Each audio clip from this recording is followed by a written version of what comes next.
Hey, Gavin. Hey, Louie. How are you doing? Honey, talk about sickening. Sickening, no?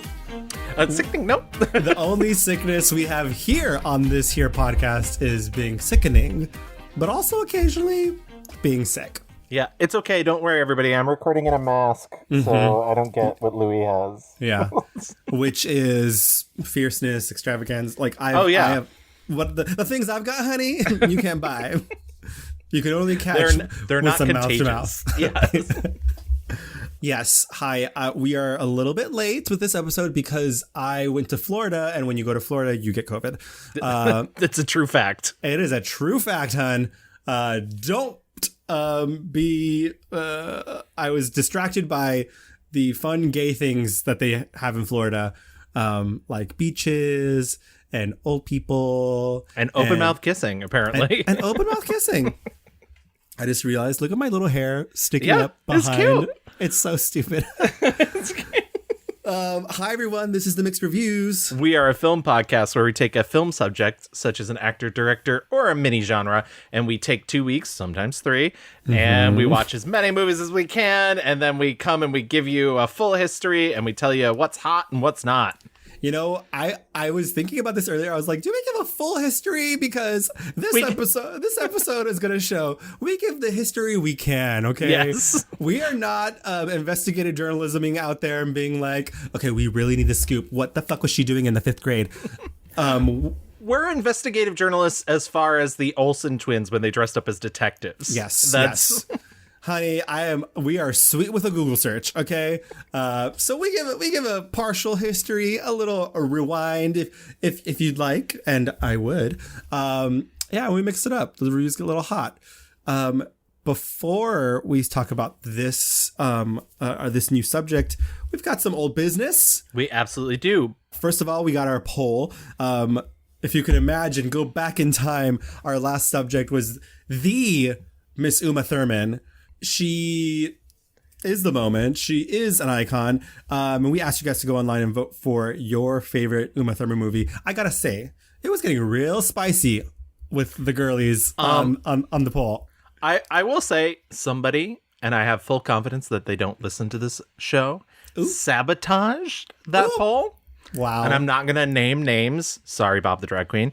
But but I will say that it was a little unfair towards your pick. And it's funny, I was actively campaigning for you at one point. I was like... You know, I'm less mad at the people who don't listen, who go to the polls. I'm not. That's the problem with America. But I was just like, tell me you're straight by saying that you don't like one movie. Yeah. If you don't like Batman and Robin, I'm sorry, you're straight and you're wrong. They won't let you in the club. And you don't like fun things. But all right, here are the results. My pick, Batman and Robin and Dangerous Liaisons, tied for 14%. So a respectable third place. Yes, there you go. A 7th alternate. Pulp Fiction came in at 18%. In second place, a lot of people also discussing how Pulp Fiction is the best and how I'm a dum-dum because I don't get it. I just thought to myself, like, think about what you like about Pulp Fiction. Like, and truly, I'm not mad at Pulp Fiction. I just think that there are all the things that happen in Pulp Fiction could happen in a universe where Quentin Tarantino isn't saying the N-word over and over again for what? Shock value? For, like, that character sucks. Like, that person in that movie, that character, like, yeah. Nothing redeeming about it. Like, I get it. I get why it is what it is, but like, like there are other movies, guys. Relax. Yeah. And in first place, Kill Bill, Gavin's pick. We kind of made a Kill Bill a 1 situation there because you chose the whole bloody affair. I did. And it's hard to argue with that result because I do think, and you even said it in the episode, it is her magnum opus. It is. So I think it's really hard to argue with that outcoming result. But once again, like, if you can't find entertainment in her performance in Batman and Robin, there is so dumb. Yeah. I mean, and I did think it was funny. And like, I know you put together the poll, so like, this is a monster of your making, but the inclusion of dangerous liaisons, I just think it's funny that I don't ever think like, oh, dangerous liaisons, Uma Thurman. Yeah. I was like, should I put Gattaca in? Should I put The Truth About Cats and Dogs? Which did get a couple write-ins. It got a couple shout-outs, so hey. But I thought the breadth of time was a nice, like, spread. And it also, to me, was like a spread of her talents and the range, really. Yeah. Oh, no, I think you picked well. I just think it was funny that there was such a turnout for a film in which she's in a third of, but whatever. I digress. We digress. Uma, you are an icon. We love you. But we are moving on. We absolutely are. We have a couple more items of old business, though, before we start the new app. We have some comments. We do. So, as I say at the end of every episode, but who knows how long you listen to these episodes. But at the end of every episode, I say, if you listen to us on Apple Podcasts, you can stop by there and leave us a 5-star rating. Yes, 5 stars, please. And write us a little review. And if you do, we will read it on the show. And what this does, and I know I don't want to like beg for reviews, but what this does is it helps other people find our show, and it like puts us in the algorithm in a way that doesn't happen if you just rate us 5 stars or don't rate us at all. Also, we are currently sitting at a nice, comfortable 73 reviews and ratings on Apple Podcasts. And I've now made it my mission. I've decided that I would love us to have 100 reviews by the end of 2022, only because we've been doing this for 5 years. We've had this show for 5 years, and I know shows that get 1,000 reviews in their first year. They're not all positive, and I'd prefer you keep it positive, but so haters, come on, let's go. So like, I'm not saying this out of jealousy. I just, we're putting in the work. It's not jealousy. It's like, hello, we're here. Yeah.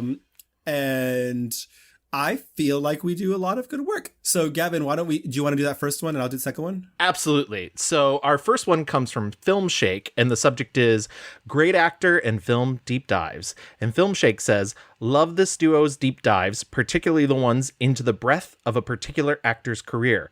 They do their research and they have great chemistry. When the end theme comes on, I can't believe 2 hours have already passed. And honey, we're proud of those 2 hours. We try to be very strict. We do. With our time. Only once have we gone over, and I'm still trying to never again. Dan Mecca, you know what you did. Okay, this comes from Mr. Dare Bear. And the subject says, love the concept. The concept of this podcast is an A+ and makes it stand out among all the movie podcasts that I'm assuming that exist, since picking a specific topic for a filmography means we get a wide selection of movies to hear about in one episode, all while learning the arc of a subject's careers, or in some cases, how a type of movie has changed over time. Gavin and Louie bring a lot of knowledge, research, insight, and overall lovely energy to the conversations. I've gotten some great movie recommendations from listening to it, and it's impeccably produced. Okay, Gavin? Wow. Why, thank you. That's for Gavin. Gavin is our producer extraordinaire, doing all of the audio, logical editing, I'm blushing. interviews. I mean, yes. Can you hear my blush?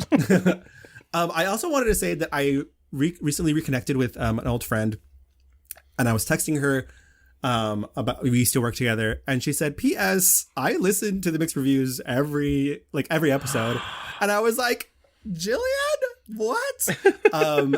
She was an old friend from a newspaper I used to work in, and she now lives in Florida too.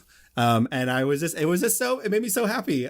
So shout out to Jillian and your lovely family down there. Hi, Jillian. You've just made a new friend as well. So. Yes. But his name is not Gavin. I don't know. I don't know who you're talking about, but it isn't Gavin. But okay. I believe that wraps up all of our old business. It does. We are so excited here on this day to bring you this brand spanking new episode. Gavin, tell the children who we're talking about today. We're doing the wonderful, amazing, comedic, but also dramatic the great, extraordinary, one-time possible journalist. Yes. Regina Hall. Miss Regina Hall herself. Wow. Have you had more fun like working on an episode than this? Like Not in a long time. I'll be perfectly honest. I went into this thinking like, because of the scary movies and that sort of stuff.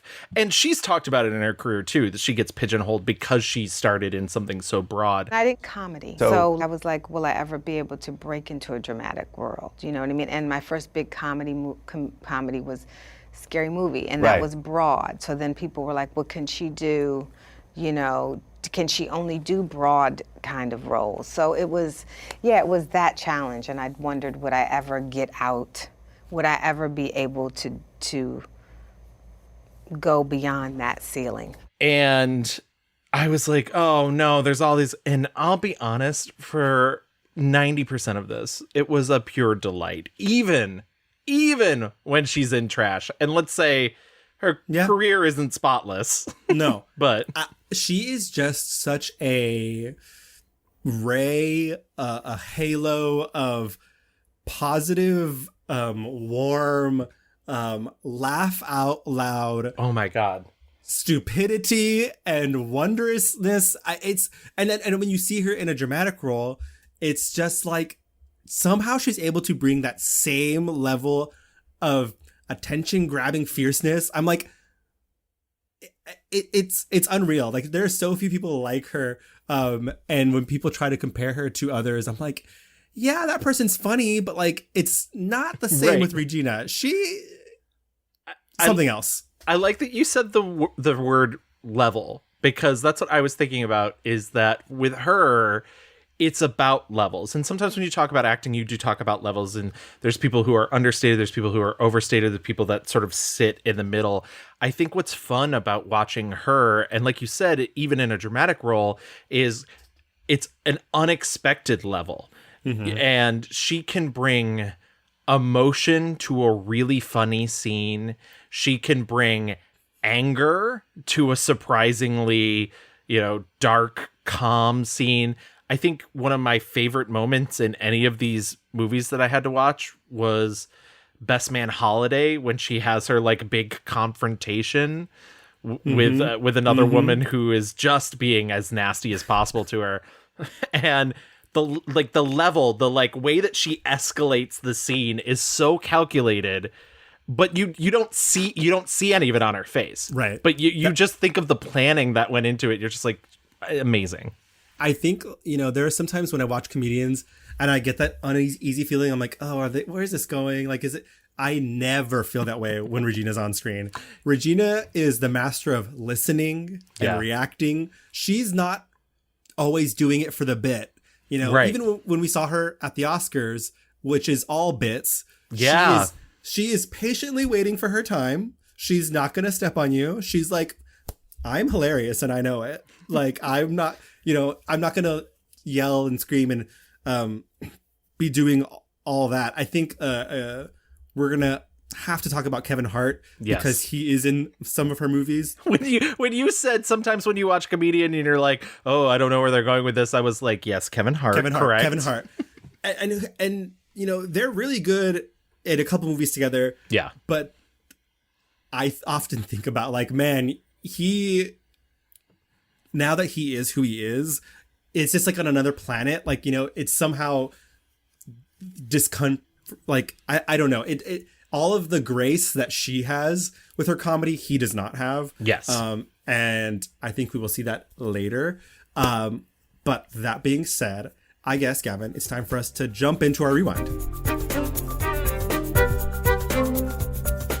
Miss Regina Lee Hall was born on December 12th, 1970. That makes her 51 years old. I was telling Derek today, I said, if you had asked me how old is Regina Hall, I would have said 36. I literally, words out of my mouth, I was thinking 36. Yeah, like I know it doesn't make sense mathematically. I know she was making movies as an adult in like the late 90s, but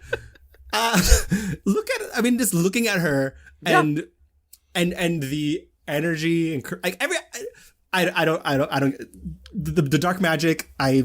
Good. I love it. The only reason I know that she is over 50 is because she had that viral moment last year where she wrote her own song, A Bitch Is Old Today. Uh-huh. A bitch is old today, but I've been told I still got good pussy. And, yeah, and which is great, by the way. Yes. Cannot recommend enough. A bitch is old.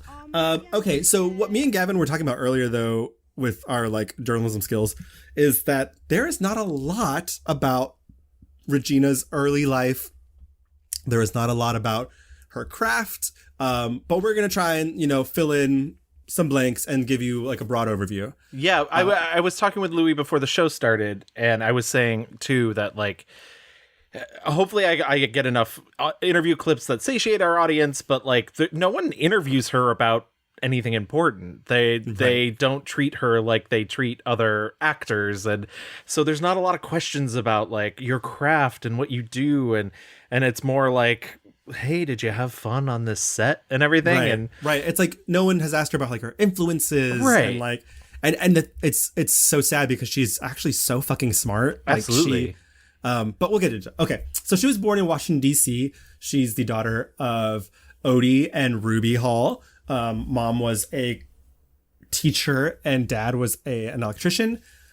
She went, and literally, that's all we know. She, the next stop on the Regina Hall train is she came to the Bronx and she went to Fordham, where she got a degree in English. Acting was not on the radar really for a large portion of the first quarter, century of her life. She got her bachelor's degree in 1992 and decided, she talks a lot about how she was really into journalism. She was really into Dateline and some fancy journalism book that I do not know about. But she was just really into it and she really admired the craft. And so she decides to go to NYU and get her master's degree in journalism. And she graduates. During this time, though, her father suffers a massive stroke and he dies. And she has talked about how that was life-changing. Yeah. She also spoke about, and something I thought was really powerful, about how she didn't talk about her father for a long time. Mm-hmm. And then she would get people interviewing her and asking her solely about her mother as though her father was like a non-entity. There's a brevity in life that you realize that that's sobering. And so I didn't, and one day I was doing an interview and someone said, so Regina, how was it growing up without a dad? Because I used to always say, I'm going to see my mom. And I realized by not talking about him, people just thought I had a father that just wasn't in my life. And then that made me feel really awful because he was such an amazing and present father. Well, my parents got divorced when I was 6. Neither of them remarried. He lived 10 minutes away and he came over every day, and we didn't have visitation things. I could go and spend the night whenever I wanted. He could come over whenever he wanted. So we didn't have limits on, I just never thought about it. Like it would just be like, I'd come home and my mom would be like, your dad's downstairs. And, I think they both did that on purpose. I mean, none of them remarried. Nobody, I doubt if anybody was going to be remarrying somebody that was at their ex-wife's house every day. But he was just very much in my life. And she talks about how she was in this period of grief and grieving over her father's sudden death and thinking a lot about, what am I going to do with my life? Is this what I really want to do? And she does basically, say his death was what altered the course of her life. It didn't happen overnight, but, because she graduates from NYU and she works a little bit as a journalist and also as an adjunct professor in communications at, I think, the University of New Rochelle. And Fuli is a professor, and she's doing this, but at the same time, a friend says, hey, like if you're into acting, like you should go on auditions. And she's like, oh, okay, yeah. And this is kind of like a gray area. There's no one's like really asked her. She hasn't revealed, exactly this time frame. But I imagine, you're kind of chugging along on your career this really life-changing event happens, and you start to think about like, what else is there? What else can I do? And she starts going on auditions just to make some side money. Essentially, she, says that she started acting just to make some side money, and gets her first commercial when she's 26 years old, for McDonald's. This is the only thing that most interviewers are interested in. I have found at least 5 different interviews where people have been like, and we have your first McDonald's commercial here. But it is essentially, just a commercial. Her line is like, I could go for some fries. We'll go to McDonald's. Did somebody say McDonald's? I could go for a Big Mac. And some McDonald's fries. McDonald's. She says, though, like a lot of rejections. She really didn't like hone a craft. She talks about like it was just something she did. She was also waitressing a lot. Things just kind of like I said, she has this side career as a journalism and a journalist and a professor. After the McDonald's commercial, she starts getting itsy bitsy little things here and there. She was on a soap opera called Loving. That I've not found any clips of. So if anybody has any Regina Hall Loving clips, I would love to see them. Yeah, I was like, I'm not that I'm a huge like soap person, but I couldn't place this soap opera Loving. I vaguely remember it just as a slightly older person than you. She was on New York Undercover, just doing guest appearances. She was in Too Tired to Die as a stripper. Yes, in 1998. I didn't end up watching that movie just because I read how small her role was. Maybe Same. someday I'll eventually do it. Maybe we'll do somebody else in it, but I figured I could skip it. Yeah. But the big break is The Best Man in 1999. She plays Candy, who is a stripper. And it's kind of jarring seeing this movie because she's so young. Like she's like a tiny little Regina Hall. She met a lot of what I would call her Black contemporary actors. Yeah, a lot her of peers. Yeah, a lot of people who she will be working with for the rest of her career. She met Sanaa Lathan on it, who's a good friend. I was gonna say, could I just say that I found a YouTube compilation that I'm not going to include a clip of here because it's very frenetic and sort of all over the place. But if you look up this great YouTube compilation of her and Sanaa Lathan together, they have the type of friendship that I feel like I can only aspire to. It's so adorable and so like truly good friends. Yeah. And Sanaa, who is probably most famous for Love and Basketball, which Regina's in for a little bit.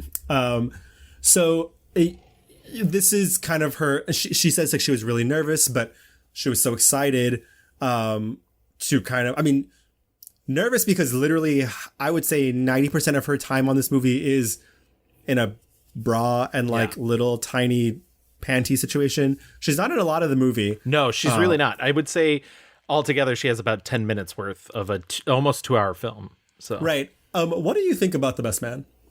I liked it. I had never seen it before. It's a good ensemble movie, I think, and I like the fact that even though I will say everybody feels a little older than I think they're playing. Which ends up helping out the sequel, but we'll get there. But I think that the movie does a good job at like creating those slightly immature ideas for a lot of the characters. I mean, it's certainly dated and it's certainly of a time and a place, but I like most of the plots. I like the way they intersect. And yeah, I don't know. It wasn't a movie I loved, but I thought it was cute. Watching it, all I could think of was like, straight people are so like sad. My God. Well, that's what I mean by the immaturity. I mean, the main thrust of the plot is that it's like Taye Diggs writes a tell-all, like a very thinly veiled tell-all of their time in college. So in this tell-all, it's revealed that he slept with Monica Calhoun's character Mia, who is marrying Morris Chestnut. And Morris Chestnut's this religious kind football of player. Yeah, football player. And Taye Diggs is the titular best man. And so like the whole drama is what if you found out that your best man actually fucked your fiance back in college? Right. And I was like, LOL. Like, Yeah, okay. exactly. Well, that's the thing. And also, like, I don't know. There were so many extenuating circumstances, too. They're like, we were on a break and I knew it would hurt you. And I was just like, okay, whatever. Like, yeah, straight people. Right. Like, I was like, this just doesn't seem like Tay Diggs' fault right. at all. Like, this seems like a you and your fiance situation. I don't know what's going on. But there's drama, people like missed opportunities. It's fun. It's fun. Her love interest in the film, Regina Hall's love interest in the film, by the way, is Harold Perrineau, who I absolutely love. Just an amazing actor. So I loved seeing their pairing, even though, once again, they're barely in this film together. But don't worry, we'll see them later in the sequel. If The Best Man was her breaking into Black Hollywood, 1999's Scary Movie is her breaking into fucking everything, you know? The cosmic force that is Brenda. like a meteor striking the earth. I refuse to rewatch any of these, but she has always been my favorite part of them. I think what's so telling about the ones, you know, because 1 and 2 are made by the Wayans brothers. Mm-hmm. And then after that, they're no longer made by the Wayans brothers. But both her and Anna Faris are in 3 and 4. Correct. And I think that is so telling that the people that created this series or continued this series knew what true gifts these two women have for comedy. And they can sell the dumbest of things that happen in these films. I'm not a particular fan of this style of film. I don't think there's a lot of artistry to the lowest common denominator. There's, that being said, some of these are so fucking funny. So there's some jokes in them that are so fucking funny. Yeah. I mean, I find myself daily saying, Cindy, this is Bones. Like, it's the best line ever. Her line delivery in Scary Movie 2 is so good. Okay, now let that shit just mutilate her white ass and leave. Damn it, please die. Oh my God, Wanda, we're gonna die. Well, it would have just been you if you would have just shut the fuck up. Come on, stop it.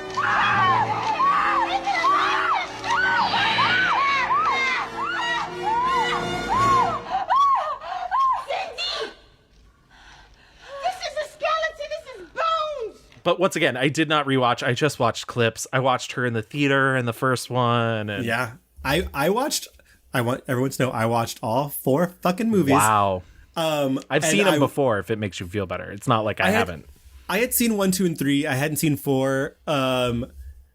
They do get worse over, you know, as you go on. But the thing like that is secretly, I think 3 is my favorite. I don't know why. Really? I don't know why. It's the dumb joke. It's the hat.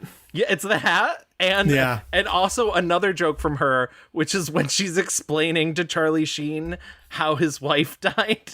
She's like, is it this way? Yeah, or is it this like, way? here's a hot dog and you break it in half. I'm not proud. I do think the first one is my favorite, even though 2 is very good. What I realized what I love most about 1 and 2 for sure, specifically is, you know, they're amazing, but they very are time capsules of the time. And I was like, oh, I had forgotten that these aren't just spoofing scary movies. They're spoofing a very specific culture. Like in Scary Movie 2, they take 5 minutes to dunk on Nike for like, you know, a little moment. They take, you know, they're doing the WhatsApp, like I was like, oh yeah, the Budweiser thing. That was a whole fucking moment, you know, was huge. And so I was thinking, like, what would a Gen Z person watching this be like? I don't get the reference, but to us, it's. I think it's very funny. They're very stupid movies. Yes. I can't recommend watching, like, even the 4th one, which is so bad. When Brenda finally shows back up, even though she's been killed in the 3rd one, and they don't explain it, masterpiece. The fourth one was like had the Saw elements and also the Village, right? And right. I saw that once drunkenly at a friend's apartment upstate New York, and I have very few memories. Queen Latifah's in that one though, right? Queen Latifah's in that one, yeah. It has the worst opening of all of them. It's Shaquille O'Neal and Dr. Drew. No, not Dr. Drew, Dr. Phil. I mean, they're all quacks. Yeah. But Brenda in the Village garb talking about how she wants to like hook up with one of like the Village guys.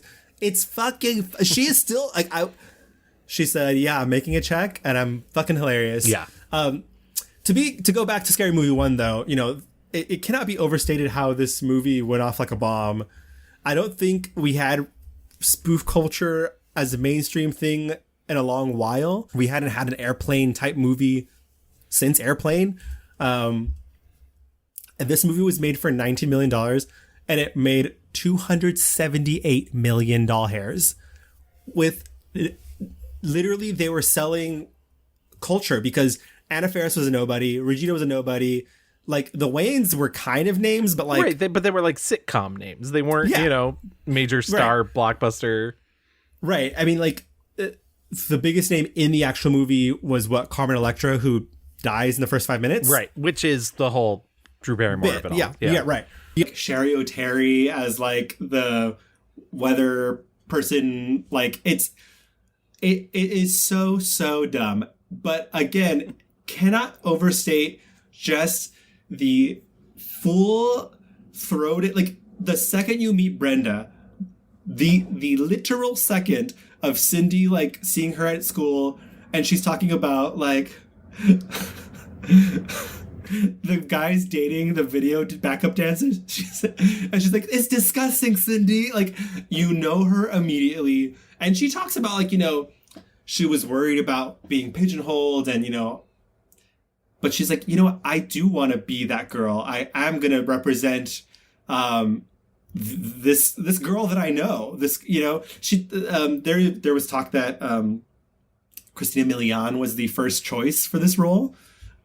Oh, really? Even Aaliyah turned this role down. Wow. Queen of the Damned. Brenda, as a character, though, apparently wasn't fully formed until Regina came into the picture. Apparently there was two, you know, characters. They formed into one to make Brenda. But it's just the theater scene specifically might be one of the most iconic, like, you know, scenes of her career. And her death scene in this movie, people just fucking love it. Lord, I'm having a heart attack. Damn, this is some scary shit. Oh, I am scared. Oh. Excuse me? I think I paid my money like everybody else up in here. Spoiler, she dies. Spoilers? Not that it matters that she in these dies, films. but then comes back for each preceding movie. Yeah. Can't keep a good character down. No. Truly. When she's filming Scary Movie 2, she joins the cast of Ally McBeal. She talks about how she thought she was like being offered a part. Turns out it was an audition. And she was like, wait, what? But she joins the cast in season 5. I watched some Ally McBeal, but I swear to God, I must have not made it that far in because I don't remember her at all. And I couldn't even like find any YouTube clips of her on the show. But the only Ally McBeal experience I've ever had is the Dancing Baby and the crossover with The Practice. Yeah, it's enough. Yeah. So after Scary Movie, you know, she obviously becomes, I don't want to say famous or well known because like she's still very much limited in that world. Yeah, she's on Ally McBeal now, so she's being able to do a little more things. I do want to mention just real quick before we breeze by them, just because I think it's important collaboration. Like early on in her career, you mentioned that she's in Love and Basketball. It's not a huge role, but she is in that film, which is directed by Gina Price Bythewood, who then casts her also in a supporting role in the HBO movie Disappearing Acts, which is another movie starring Sanaa Lathan and Wesley Snipes, and it's a romance drama. It's based off of the book Disappearing Acts by Terry McMillan, who also did Waiting to Exhale. So it has that caliber to it. And if you can find Disappearing Acts, I'm not even sure it's on HBO Max. It's so good.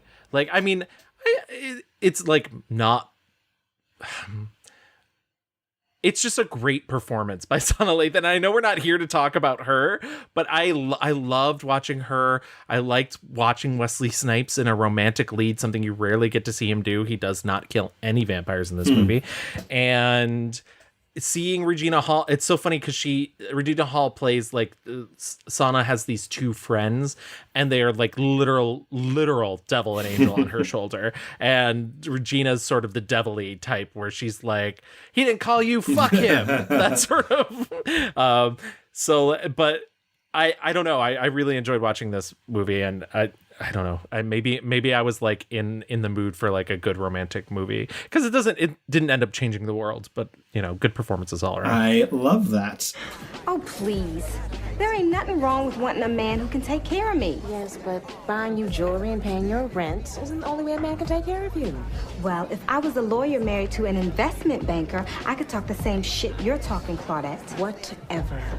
Whatever didn't put those rocks in your ears now, did they? But I guess I'm the only one who can be honest here. After Scary Movie 2, she's mostly doing like small little supporting moments. She does Paid in Full, which is, you know, a kind of like drug thriller type thing. She's just like a romantic interest. She's not really.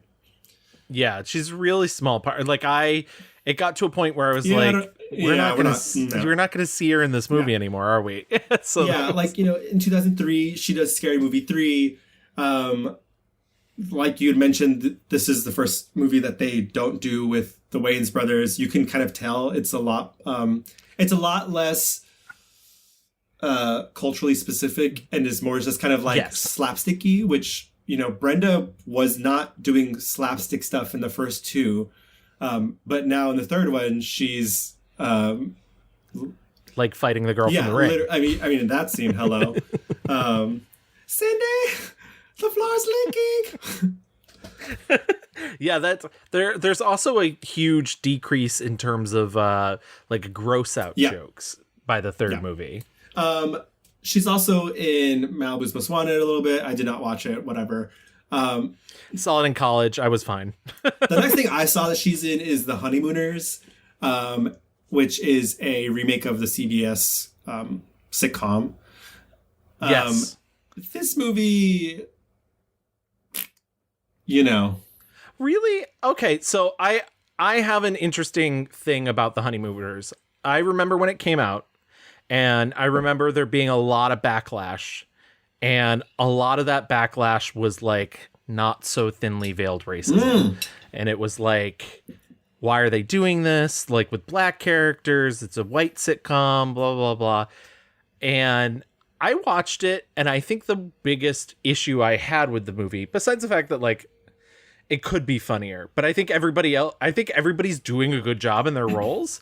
I think the constraints of the fact that it comes from a sitcom and that sort of episodic nature of its plots, where it's like one thing and then it's another thing and then there's a dog track and blah, blah, blah. Like that is maybe the problem with the film, is the construction of it. But honestly, I didn't think it was that bad. And so then I was like, so what was the culprit here? And all I could think of was like racism. Racism in America.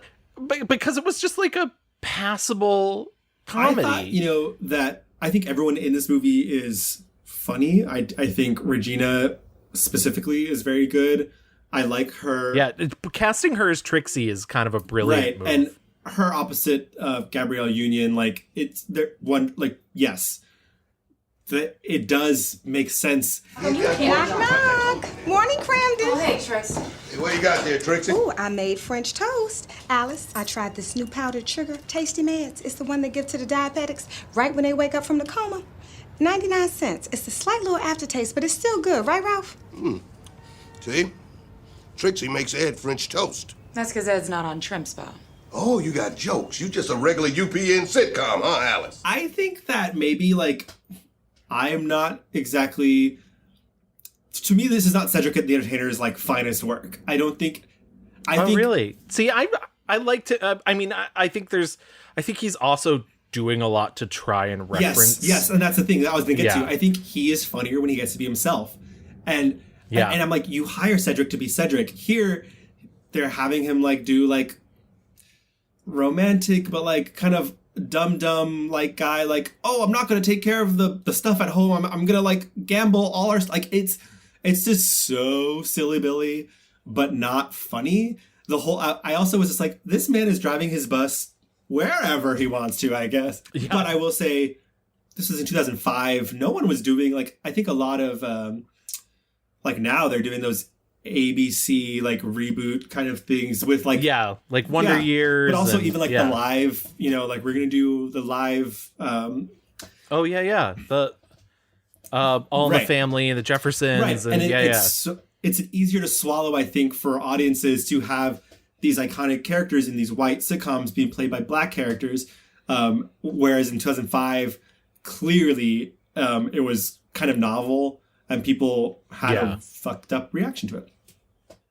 And I will also say once again that like maybe the biggest problem, at least for me, because you clearly didn't enjoy it on a different level, but was like it didn't need to be a movie, right, and that was and I was like, I'm fine with what I'm seeing, but I was a little shocked because I think I was going in being like, oh, heard so many bad things about this, and then I was like, oh, this is sort of innocuous. It's certainly so, like, not what's the offensive. Yeah, I was like, so what's the issue here? Yeah. Oh, yeah. Okay. This is a movie that like was made for TBS to run in perpetuity. You know, like, and it's fine. Absolutely. That's perfect. That's they know comedy. Is that their thing? Is that what they say? Characters welcome. We're here. We're queer. But I do want to point out too, 2005, she does this film called King's Ransom. And the only reason I'm bringing it up is because it's not a good movie, but in it, she plays the sort of like ditzy, like sexy, like, and I feel like every female comedic actress has to play this role at some point. I'm not saying like I want them to, but just Hollywood forces them into at some point.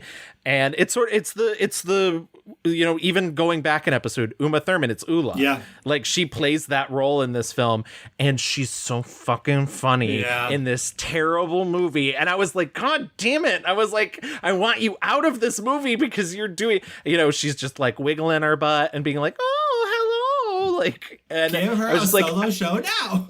Yeah. I was like, I hate this for you. And yet somehow you're pulling it off.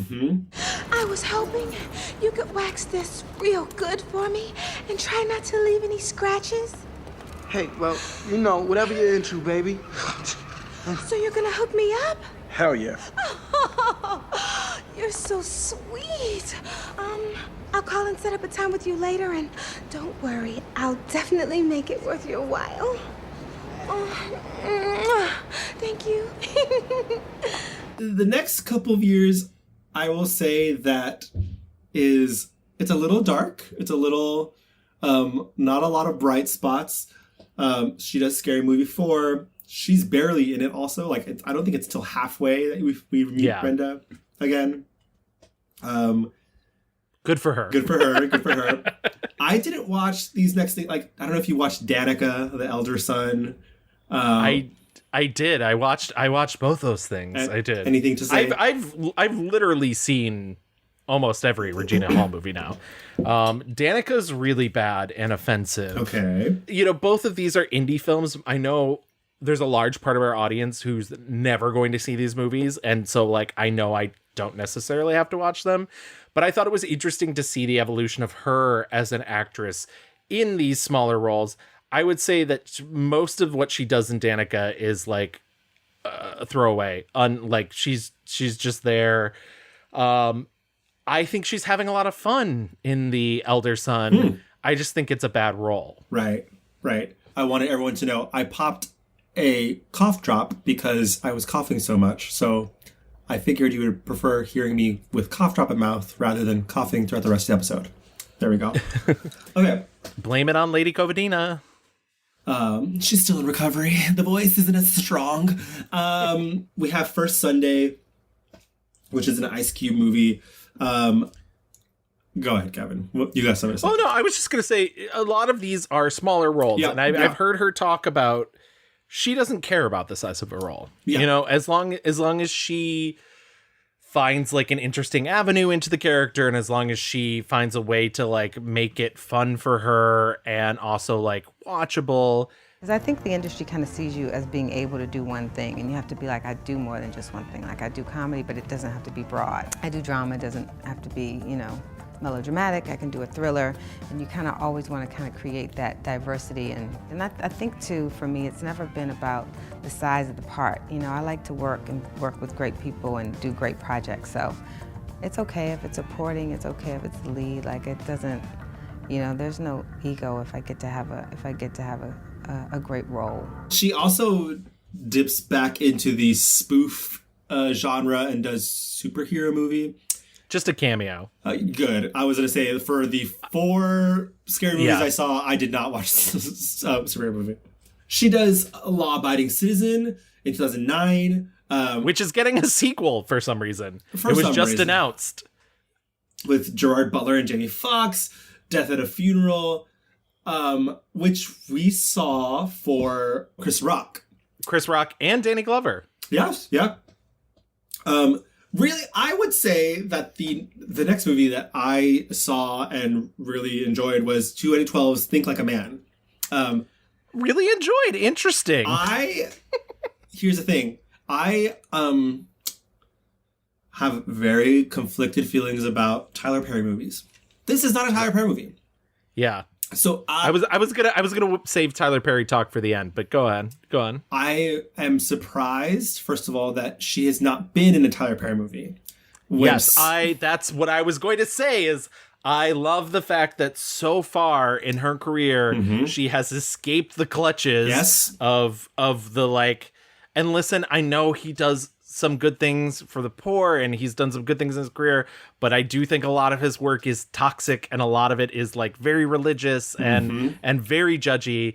And we've talked about him so many times on this show before, but I am so happy that he has not gotten his claws into Regina Hall. And Think Like a Man is a rare Black Hollywood movie like The Best Man that is not associated with Tyler Perry. And I think these movies are so much better for it, you know?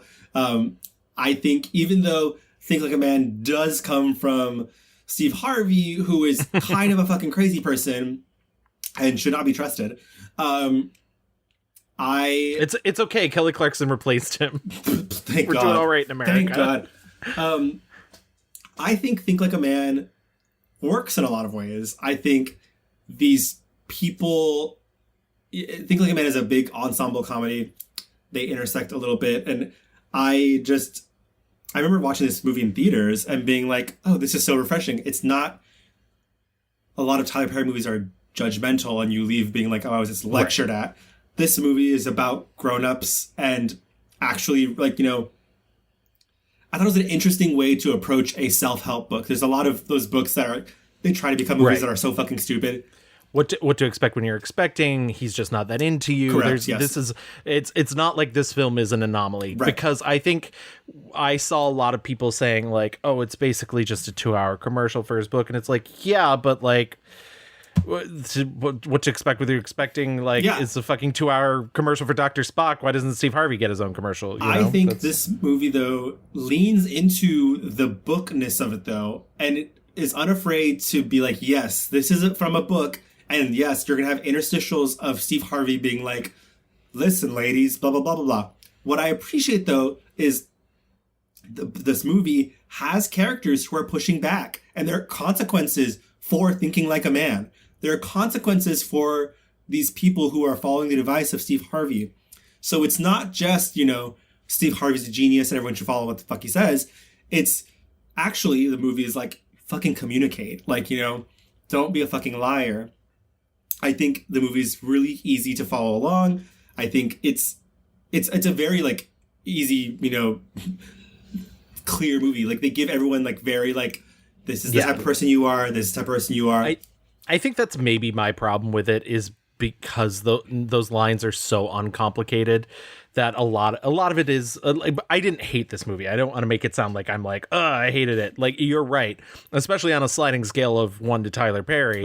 This is definitely like closer to the better end. Fun of Tyler Perry movies. Yeah. And what's funny is a lot of the people in these movies are in Tyler Perry movies.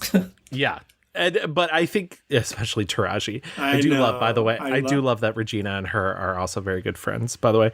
But I think there is a base quality that I always kind of brush up against, that sort of like, men are like this and women are like this. But you are right. There are consequences to thinking like that, in even contained in this film. Yes, but I don't think it all works and all carries over. I will say Regina's plot is my favorite, and so when I saw that the sequel is based around, the sequel's bad, and we will get to it. But I saw what it was like. Hers was the main plot. I was like, oh, thank God. But the idea is that she is now dating a man who is a total mama's boy, and his mother is Jennifer Lewis. And my big complaint with Regina's plot is I just wanted more scenes with her and Jennifer Lewis. I wish there could have been more. I mean, this movie packs in a lot. There's a lot of plot with a lot of different peoples. But I was satisfied. Like, I just love at the end of this movie, like the one married guy is like, all right, guys, I gotta go like make dinner for my wife.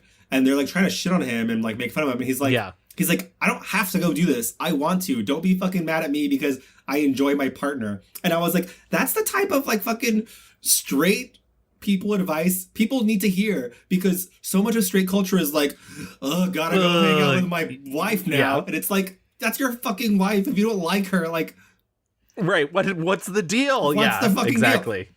So I just really appreciated, like, at the end of the day, the message of this movie is like your fucking partner, enjoy them. Stop like being an asshole about it.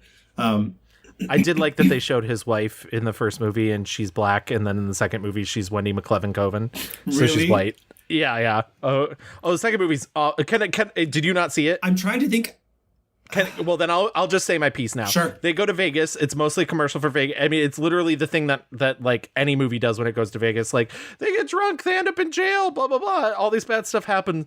But I remember the first one more. I can't recall if I've seen the second one or not. The second movie literally stops dead in its tracks about 40 minutes in, so the women can do a music video for the song Poison, the Belle Biv DeVoe song Poison. And I was just like, good song.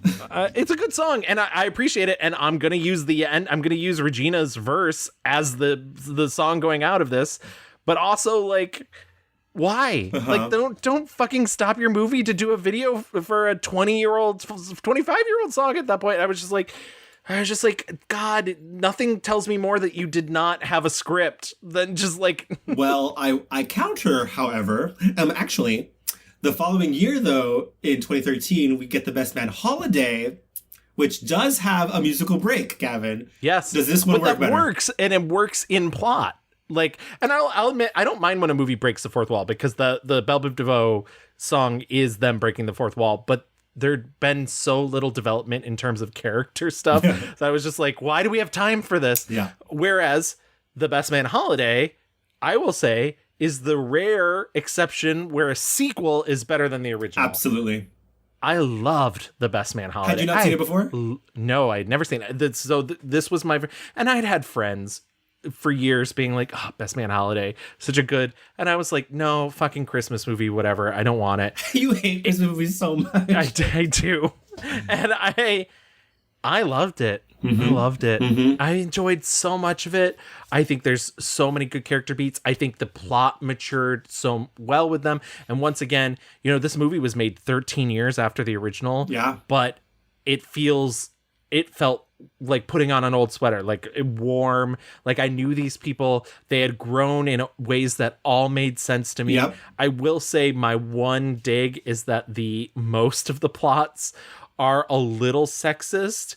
They rely heavily on the whore and the like Madonna. Yeah. Like, you know, one of the not spoiler alert, not to give away too much, but one of the characters is dying, and of course she's like exalted and everything she does. And then you have Regina's character who, like, it has come out now, her and her husband have put together some schools for kids, and they're raising money for these schools.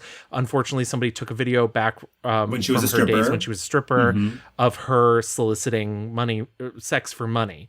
And, you know, that's come out, and Harold Perrineau has to, like, deal with it because they're, like, these influential people. And that's the scene I was alluding to before in our, you know, in the first part of our show, in the old business, where I was talking about, there's a great scene where she confronts who was in the first movie Harold Perrineau's mean ass girlfriend, and she just goes to town on this woman. Bitch. Yes, it's so good. It's so good. And it's not the level you're expecting her to go for. She's like, you want to see 1,000? I'm giving you 1,000. And because the movie ramps up to, there's a lot of her being like, I swear to fuck, like she's holding it in for a lot of the movie. Bitch, you best not say another motherfucking word. Motherfucking word. Upstairs. Let's go upstairs. Stay here. Can somebody please tell me why he chose this $5 hoe over me? Shut up, Shelby. Just shut up. You shut up, Julian. Shut up. No, you fucking shut up, bitch. You were a fucking finalist on Flavor of Love All-Stars. You tongue-kissed nasty-ass Flavor Flav on national fucking television. Yeah, but I didn't swallow dick for tips, you dirty skank. Yes, you did, you lonely, miserable bitch. It's called fucking alimony. Yeah, I agree. I think I agree actually with like basically everything you said, especially about this woman who is dying and the saviorness around her and like how she can do. Even though, spoiler, this is the woman who fucked Taye Diggs. Right. She is the one who started all the drama in the first place. And I like my least favorite part about the Best Man universe is this aggressively straight couple and their like perfect quote unquote lives. They're the ones that have all the money. They have their multiple children, their religion, and like and it's also really frustrating that she takes time to revisit that subplot. Right. To be like, you've never forgiven me for this.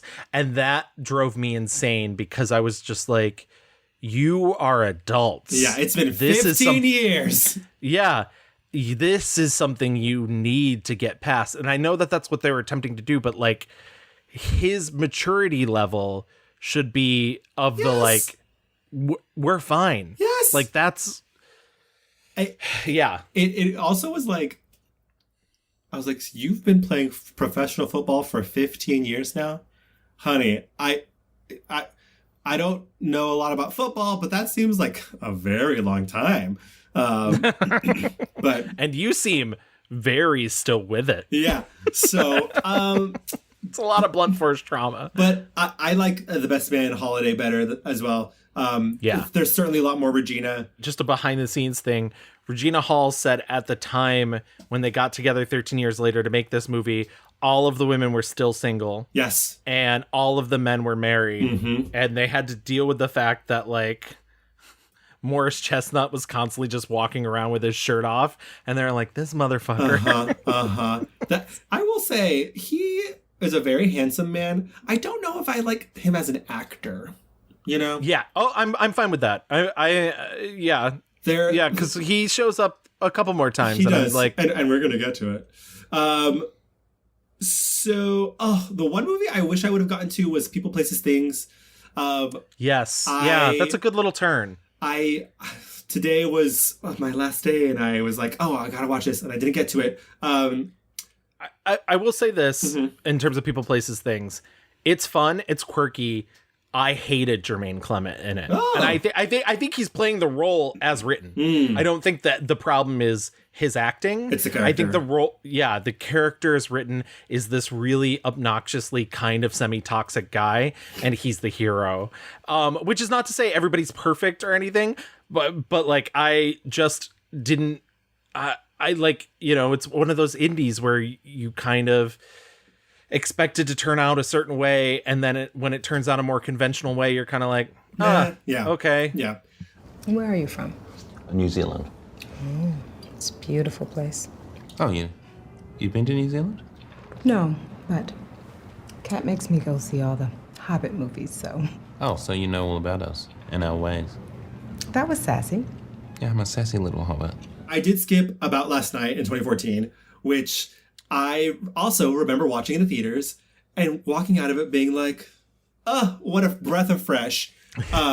Unfortunately, this is a remake of a David Mamet play, which... Yes. And a movie starring Rob Lowe and Demi Moore. Yes.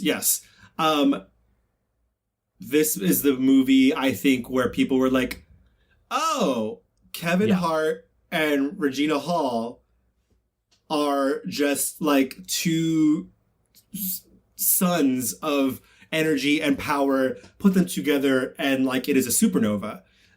They are matched perfectly in this movie. I don't think this movie is like the best movie of all time. I think it's tons of fun. And being able to like, they're not the main characters of this movie. It's like a love story about, right. Guy, girl. So one of the frustrating things that they did in the 80s movie was it's Jim Belushi, and I can't remember the woman that plays Regina Hall's character, but they made her so unlikable. They made her kind of like, I hate men, blah, blah, blah, blah. And they do a good job of softening that. But I will say, it is one of those things where I think she's a better improver than Kevin Hart. And I think that he tries to escalate every scene with her in one direction. And she's very good at being like, I'm shutting you down here and we're going to this more logical place. Yep. Absolutely. And it's very funny to watch them together because she makes his performance better. She is a master of reining it in. And she's able to, like, so she has all this like energy and she's firing off, but she also has enough like wherewithal to notice that he is going way off fucking track, and she's gonna reroute his energy. Like, absolutely, she is fucking like spirit bending Avatar style to get the best out of him. There's so much to love about this movie, specifically with when she's on screen. I'm not even mad at the main plot, I think we can all... but they're certainly the more boring story. Yeah, I mean, like, they are kind of like, well, they won't they, but boring and sad. And I think those two actors are perfectly lovely, and, it's grounded more in reality than Regina and Kevin, who have this kind of love-hate, just immense chemistry, and just aggressively funny. I cannot stress how much I fucking laughed watching this movie. And it is so... The scene of them at Halloween... There ain't no magic in that mini, Mike. You see what I'm talking about? Take a little drink. Get on the way. I have that. What is she? Okay? Joe! You better not. Hey, Joe! Excuse me. What did you just say to them? Nothing. I just told them you gave me herpes. I don't have herpes, Joe! Uh-oh. You got no idea what I'll do to you. You better make it count, because you won't get a second. Even the end credits, which are her just riffing, and she is the one who gets Kevin to break and laugh. Yeah, she cracks him. It's so funny. It's so I do highly recommend. This is what I was mentioning earlier. She's giving a 5-star performance in a generously 3-star movie. Yeah. But my God, what a performance. So that's About Last Night. We talked about People, Places, Things. Think Like a Man 2. She has a little moment in Vacation. In 2016, she's in Barbershop, the Barbershop sequel. The Next Cut. The Next Cut. She is essentially playing, and I don't have proof to back this up because I know that they had tried to cast other people and they turned it down, and Regina took this role, but she's essentially playing Queen Latifah's role. It's so funny. I've never seen either of the first two Barbershops, but I've seen Beauty Shop because we did Queen Latifah. Yes, we saw Beauty Shop. And I did see this, and I was like, oh, this is so clear that she is Queen's character. Yeah. But it's fine. It's like... I think the first Barbershop is good. Yes. Diminishing Returns. Yeah, and that's sort of where, like, this was, I mean, even Ice Cube, I was just like, are you gonna act at some point in this movie? He showed up, I guess. When the Bow Breaks is maybe her next leading role.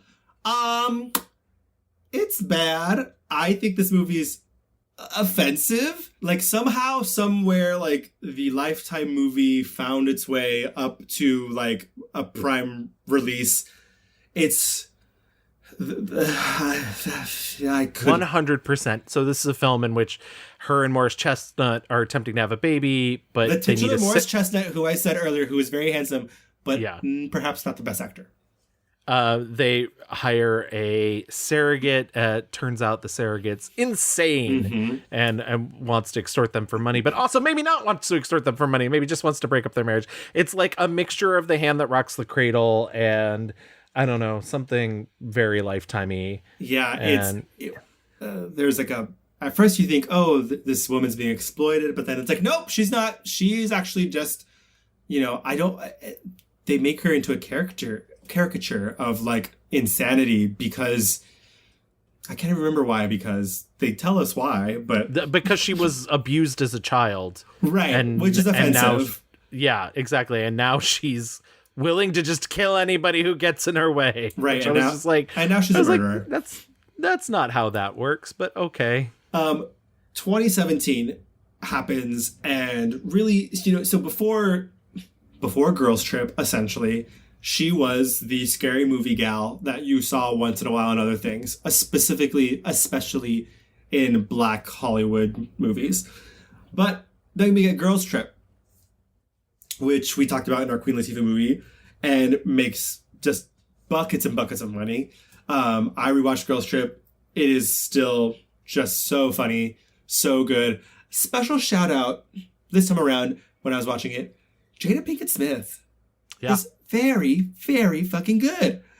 And I think I will say the funny thing is Regina probably has the easiest role out of the four because Queen my good friend Queen, has to play the kind of villain, but not really. The instigator. The instigator. And you have Tiffany Haddish, who's sort of the outrageous one. She's the real comic relief, and then you have Jada Pinkett Smith, who has to play the sort of reserved. She's the mom now, and she's the, like, let's go to bed, guys. It's like the comedically sheltered and, like, repressed woman. Right. And then Ryan, which is Regina's character, is Oprah. is the straight man. It's just kind of like. But there are moments that you get to see her unleash. Kate Walsh also, my God. Yes, Kate Walsh is so funny in this movie. I love this movie. I saw it in the theaters. I then have seen it many times since. Oh, maybe one of my greatest joys was I got my mom to come visit to see Bette Midler and Hello Dolly. Lovely. And then I was trying to think of, like, what else can we do tonight? And so, like, I watched Girls Trip with her in her hotel room. Yeah.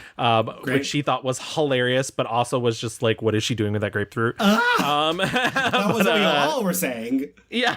And so I listened to an interview with Regina Hall where she was like, you have no idea how many takes we did of that. And you had every time it was like, what fruit is Tiffany Haddish going to pick up next? Jesus Christ. But yeah, I love this film. I unabashedly love this film. I do think, it's difficult because she has the easiest role, I think, because she has to play the straight man. And like you said, there are the moments where she gets to cut loose and everything, but but I like that for her. I like that she could come into this film and, we wouldn't know the genius of Tiffany Haddish without this film. Yeah. And just like the celebration of, like, Black culture and Black music. There's so much music in this movie and comedy. Regina has the moment at the end of the movie where she's talking and kind of admitting that her marriage is a sham and she, should listen to her friends. She gets the kind of, like, big awe moment. But yes, Girls Trip, incredible. My agent wrote a very convincing statement for me to read to you. No. And I really thought that I could go through with it because I have done such a great job of pretending so many times before. But there are some people, when you see them, you just can't pretend anymore. Because they know you. The real you. And maybe that's why you avoided seeing them for so long. 2018 is also a big year. You know, she's riding high after Girls Trip. She does Support the Girls, nice little indie where she plays a restaurant manager. She also does The Hate You Give, which is an adaptation of a wildly popular YA novel. She also does Tijuana Jackson, Purpose Over Prison, which I did not watch because what? I watched it. It's fine. I mean, it's very much a favor. She did it as a favor, and that's fine. I mean, it was like a crowdfunded movie and everything, and I liked seeing her like do a shaggy haircut parole officer type character. But so yeah, Support the Girls and The Hate You Give are really her turning towards drama. The Hate You Give is such an affecting movie. I dislike the ending so much because it seems like the studio said, okay, we need to like wrap it up and make it less sad. When in fact, the movie is 90% so critical and so harrowing. It is essentially about yet another black, young man being shot by a police officer, not getting justice for it. She plays the mother of Amanda Stenberg, who is the best friend who witnessed this murder and is fighting to keep her family together and fighting to keep her family safe, fighting her husband to like give up his fucking pride. Like we fuck this town, fuck this neighborhood. What do I got to do to keep my kids safe? This movie is hard to watch. It was hard to watch for me. I've seen it before, but until the very end, because the very end, again, is very much like, it's not the hate you give, it's the hate we give. And I was like, boo, no, hate that. It's easy to sort of overlook Regina's contribution to this movie because it's a true supporting role. There's a lot of really good supporting roles in this movie too, but she is very good. Yeah, she's very good. I mean, the conversations and the moments where she does talk to her daughter and talking to her kids about, this fucked up shit that's going on, and what do you tell a young person and who is quote unquote being good, doing the right thing? What is that? Star is Khalil's only witness. All right. Where do we start? With the TV interview. No, I know what you're fighting for, but I fight for Star. And I won't put her at risk. It is like hit me like this. She's speaking for like so many mothers across the country right now. It's just, she's so good. Again, 90% of this movie is very excellent. 10% of it is kind of like Hollywood trash. Support the Girls is a movie that a lot of people like.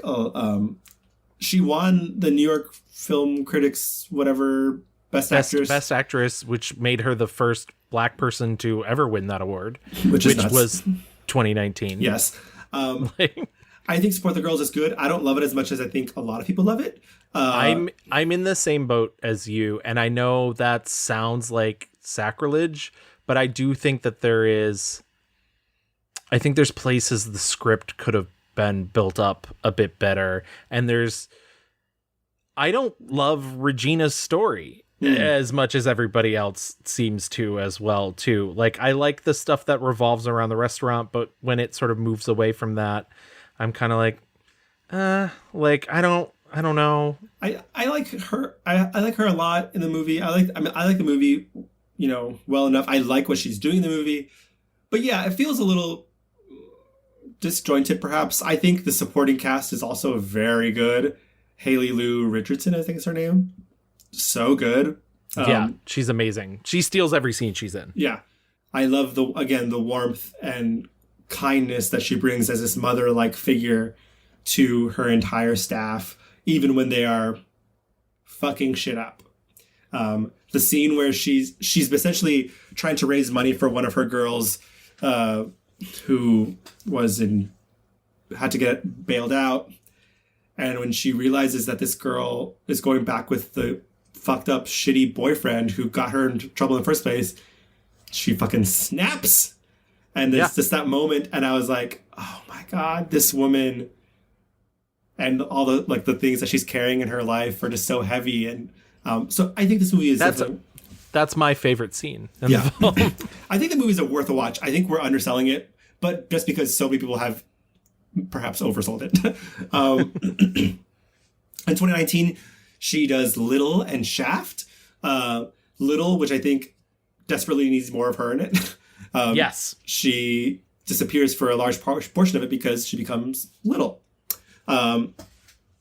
She's in this Shaft reboot situation. The movie is dumb,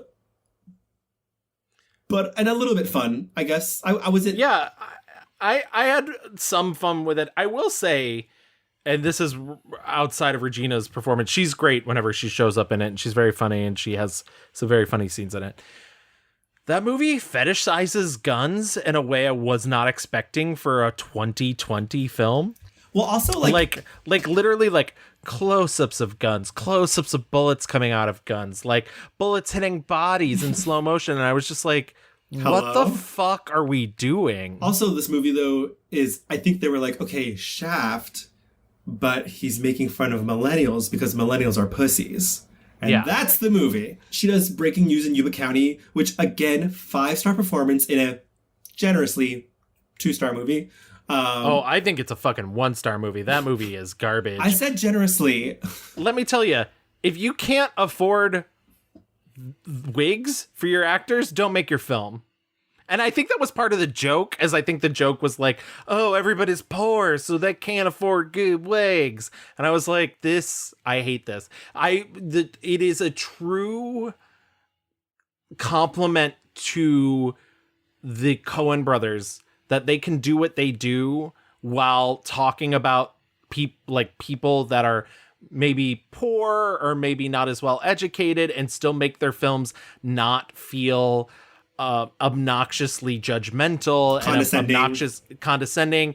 And this was all of that. And I hate it. It's so funny. I had started this movie on a plane when it came out and turned it off after 11 minutes. And then I was like, fuck, I need to watch it for this and for an upcoming subject nonetheless too. Yeah.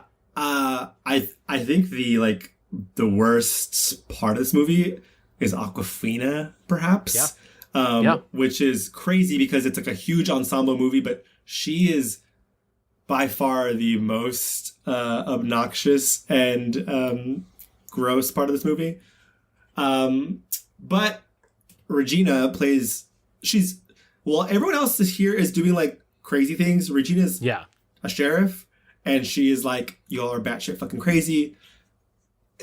She's very good at playing the straight person. She is very good at it.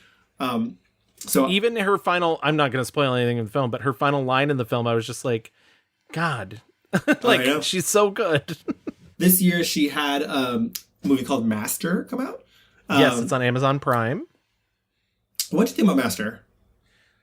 I think Master was maybe a little too ambitious for what we ended up getting. It's this pseudo horror film drama about, she's the housemaster of a dorm at a college that has very much an atmosphere of white privilege around it. She's the first Black woman to ever be the dorm master there. At the same time, there's a young girl who is just enrolled in college, and a young black girl.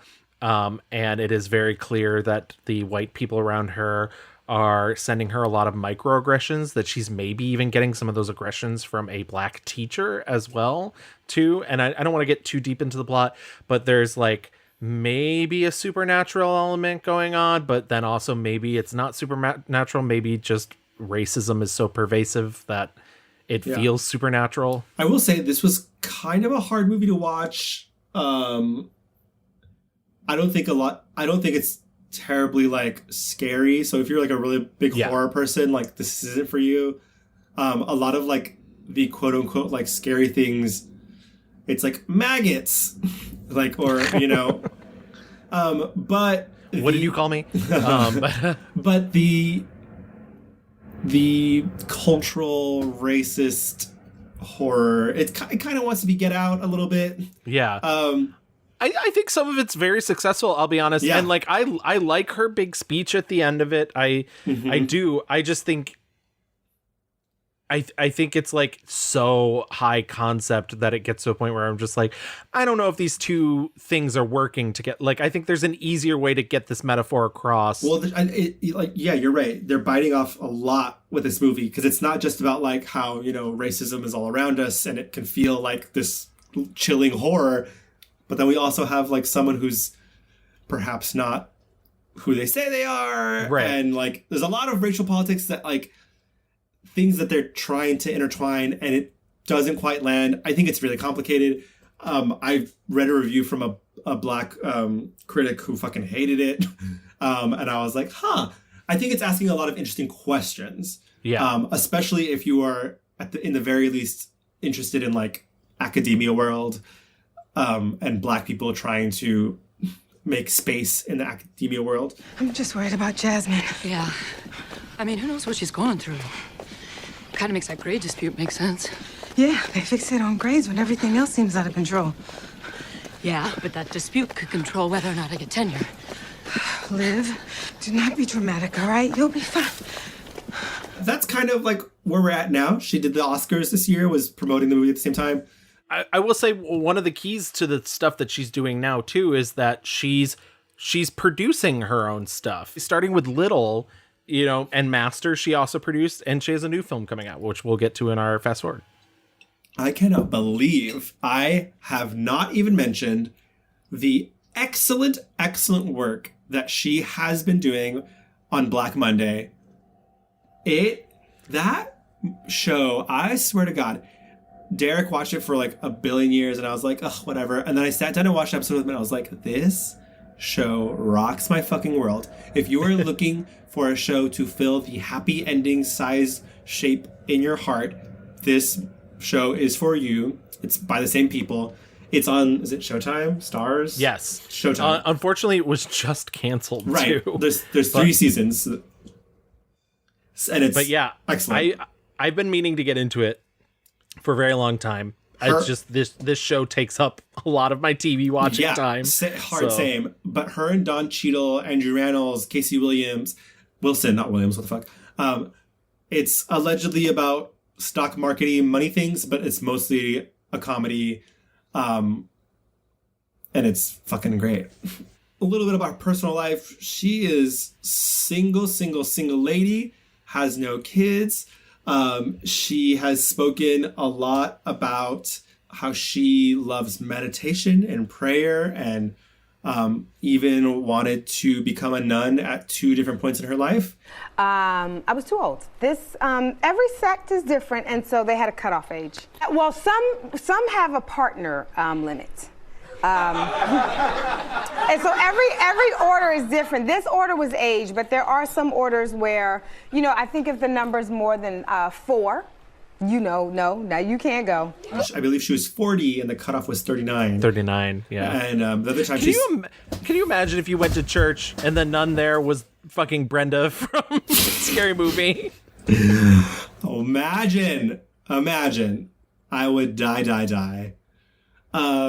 But yeah, I love reading the little bits that you can find of her. And I think it's just going to continue because now she's getting critical acclaim on top of commercial success.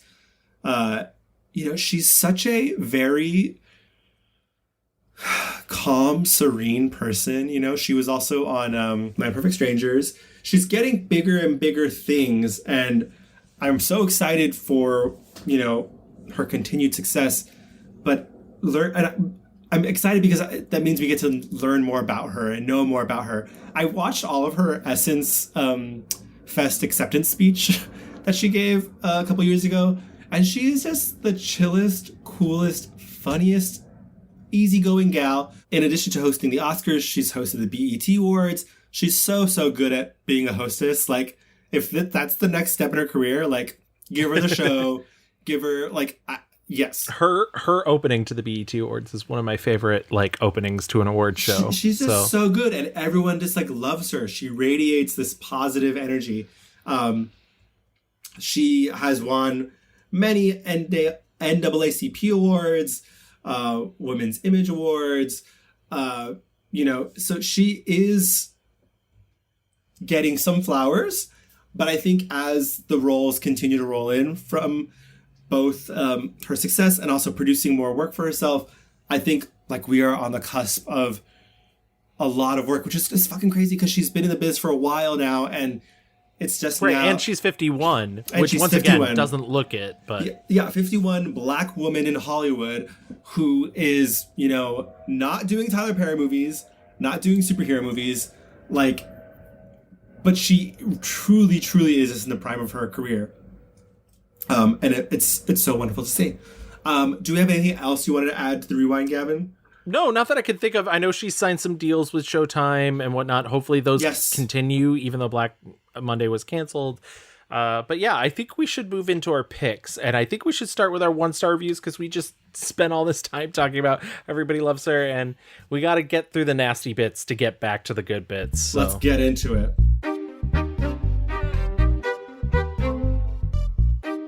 My 1-star review, easy is 2016's When the Bow Breaks. My God, painful to watch, just painful. Yeah. What a construction paper and glue gun type of fucking movie where they said, well, we need a sad wife and like a hot-headed, successful husband who's an idiot, actually. And then like a very... Truly an idiot.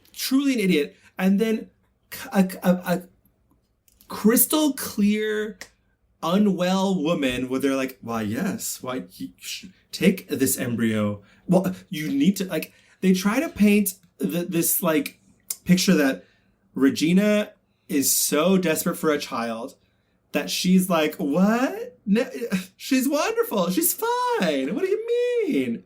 And you know that thing I was talking about, levels? I think no greater example of like her maybe picking the wrong level, but I have a theory about this, but is the scene in which this woman shows up at her party in like a very sexy dress and she comes over and she's like, that is not the dress I picked out for you, and like she's at 1,000 at that point, and I was just like, whoa, what is happening? And the girl's like, well, I mean, I can change if you want. It's like, so fucking stupid. This movie's it's trash. It's super trash. It wants us to believe that Regina and Morris Chestnut are fucking idiots.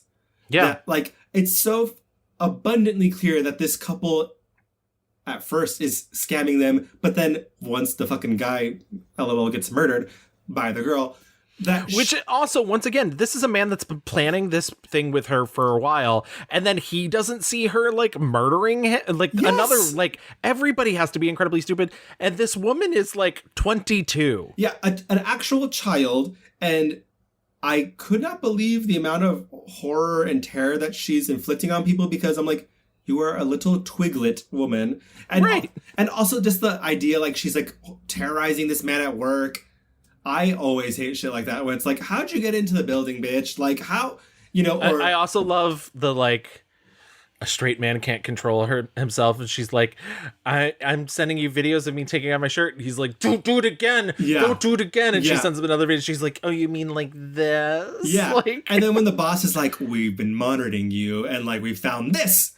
It's like, okay, yeah. And be like, literally this woman that we hired to carry a baby is actually insane. So sorry about that. Sorry. Oops. But no, it's just like, oh my God, my life is out of control.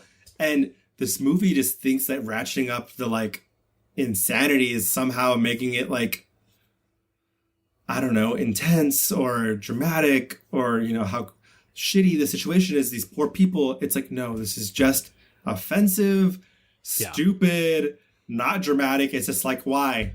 And why? Well, I'm going to join you on the When the Bow Breaks train, because it is truly an awful film. It is also my 1-star review. But I will say this. I don't always hate Regina's performance in this movie because I think Regina knows that this is bad, and I think she's playing it as a comedy. Or maybe that's what I was just hoping for. Because her wandering around her house, shouting for her cat named Miss Havisham was hilarious to me. Miss Havisham? Miss Havisham. Oh, Miss Havisham. I was like, oh, this movie wants to be Glenn Close, Fatal Attraction. Fatal Attraction, yep. Well, that's the thing, is it's curbing. It's so funny. I do often complain that we don't really have the erotic thriller anymore, that we've really moved away from it, and there's a lot of sexlessness in Hollywood. But this is not the way I want it brought back, because this is the Joker version of it. Right, well, that's the other thing, yeah. It's like, she's just like, I'm a sexy baby mama. I was like, they are making her the most pregnant woman for as long as they can, so she can take off her shirt. Which is so funny, because then when she is pregnant, she is pregnant. Yeah, very. And it's just like all of a sudden. Yeah, it's a terrible movie.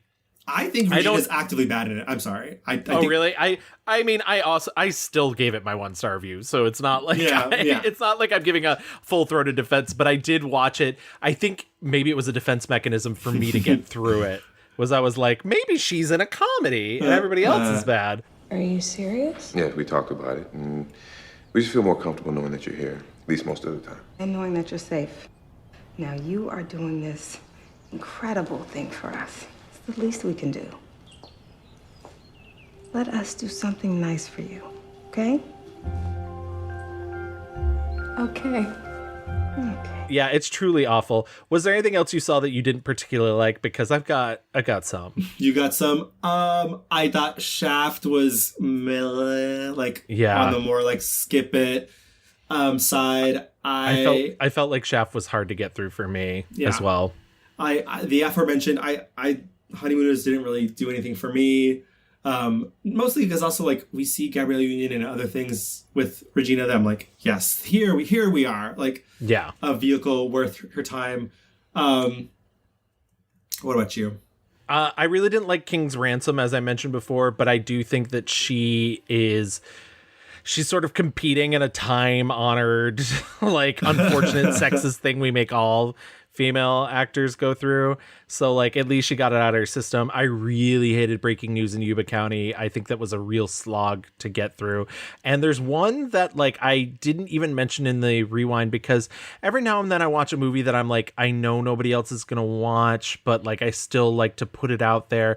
And there's this film she did in 2011 called Mardi Gras Spring Break. And it is clearly a favor. It was directed by one of the producers of the Scary Movie movies, and she unfortunately plays Josh Gad's love interest. Oh, good. And on top of that, it's like one of those gross out American Pie, like he's naked in it, and it's funny because he's fat, or like like one of the characters thinks he might be gay, and then like thinks he slept with Carmen Electra's makeup artist, and then he's like, I'm not gay, my penis is. Terrible stuff. But what's really offensive is Regina Hall plays speaking of time-honored traditions, the black character that has to teach the white character empathy. Oh, good. Yeah, and so it's really, really bad. I think most people would, if they even knew this movie existed, skip it anyways. So that's why I didn't pick it for my 1-star review, because I'm just like, what am I warning you against? Right. This like underground nothing movie. But just know that it exists in this world. Okay, let's get out of here and jump to our 5 stars.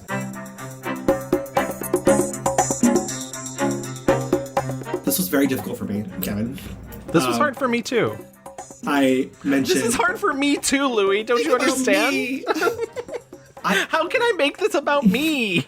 I just think, I was like, there's a lot of, again, 5-star performances in not 5-star movies. Yes. I love her in The Hate You Give, and I love her in a lot of things. I think About Last Night is really fun, and she's so good in it.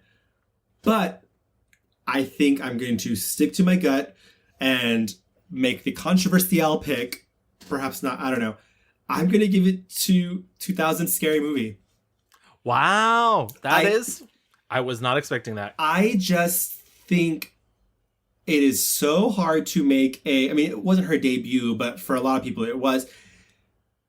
The impact she made with Brenda in Scary Movie, and, I would even argue probably the larger impact that Anna Faris made. Anna Faris is very good, and Anna Faris has had a successful career.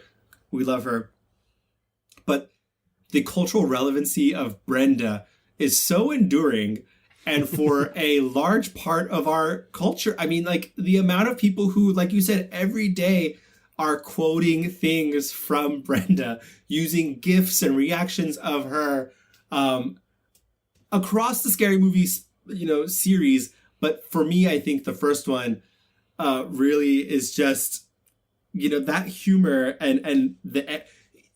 This is a woman who I could not find anywhere that said that she took acting lessons, has, gotten to school for this shit. She is just, and you could not tell me that, like, oh, that's just Regina Hall being Regina Hall. It is not. She is performing. The comedic timing is master level. It is unreal.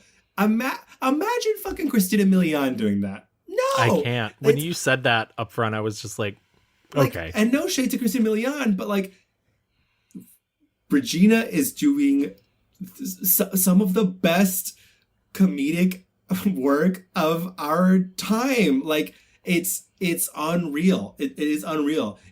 She's not one of the Wayans and those guys who had done comedy and shit before. Her and Anna were unknowns. They hadn't done anything. She was a stripper in The Best Man for 15 minutes. That was her big break. Scary Movie. Even when everything else went away in 3 and 4, they said, we do, in fact, need Brenda. I'm so sorry. We kill her every movie. We are going to need her. Because it's lightning in a bottle, Yeah. Those movies live and die by the interactions between Cindy and Brenda. That's it. It's unmatched, unparalleled.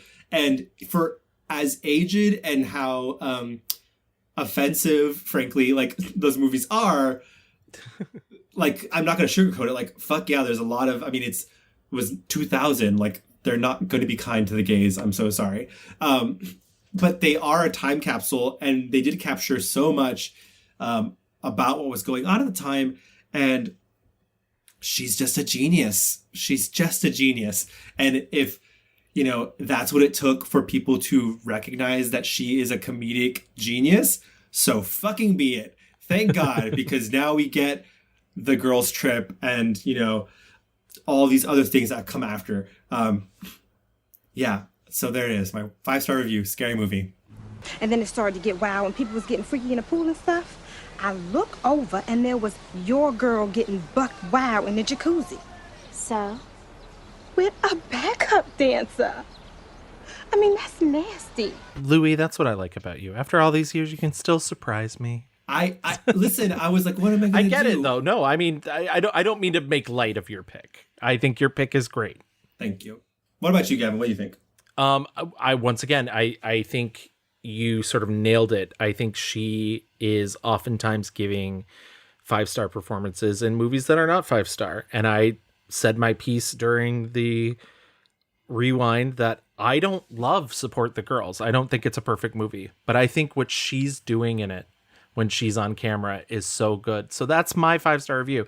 And like you said, we were maybe underselling it because it's been so oversold, but I love her role. As you mentioned, she's a manager at this restaurant. It's a very Hooters-esque, it's a local hometown Hooters. I grew up in a town that had one of those. It was called Betty Beavers. Yep. And the controversy was that the sign had breast. It was a beaver, of like female anatomically correct beaver in a skimpy outfit that had breasts that stuck out of the sign. Okay, so it was not anatomically correct. It was an anatomically incorrect beaver with breasts. Well, anatomically for furries, I'm guessing. I don't know. But I know that place. I'm aware of that place. And I think that she has so many interesting bits. And like you said, a lot of the movie for her especially is watching it build and watching it, the things that she has. She has a husband who's leaving her. Mm-hmm. She has a manager who is unstable. Mm-hmm. Or a boss who's unstable. She has a staff of mostly new girls. Yeah. That she needs to keep in line, as well as, these veteran girls who she's basically only getting to do things based on favors. Yeah. One of her employees has brought her kid in for the day because she couldn't get a babysitter. On top of that, there's the competition from a new restaurant across the street, which is very much the same style. And I love watching that. And you brought up the scene earlier that is the most dear to my heart. She throws a car wash earlier in the film to raise money for a waitress whose boyfriend has abused her, and they want to give her money. And she goes to that house to deliver it. And that woman reveals that she's going to use that money to pay for her boyfriend's medical bills. Leave that money here, Shayna. Leave it here. What do you mean, leave it? I don't think so. I will break your other leg. I do not give a fuck right now. Do you want to test me? It was very nice of you to raise the money for us. For her. We really appreciate For it. her! Right, I get it, okay? I do, but Lisa, this is for me, okay? This was my responsibility. I acted completely out of control. Ambulance, emergency room. We're not blowing this shit on Prada. Like I said, this is Straight my bills. responsibility, okay? Mine. Money down, Shayna. I love you. I love you. Very much. Put the money down. I think it's kind of fucked up, if you ask me. If you really think that helping someone means you get to tell them how to live their life. It's hard. It's a movie about people, and I will say the film suffers towards the end when she's not in a lot of it.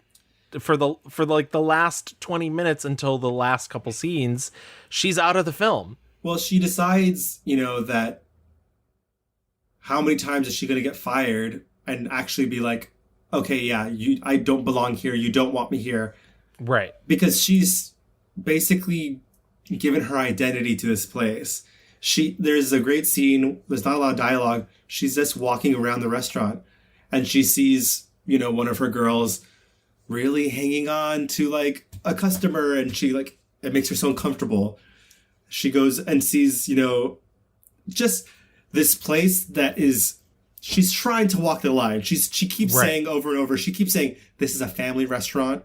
We get a lot of locals in here, a lot of good people. We are just here to, as a community, good place.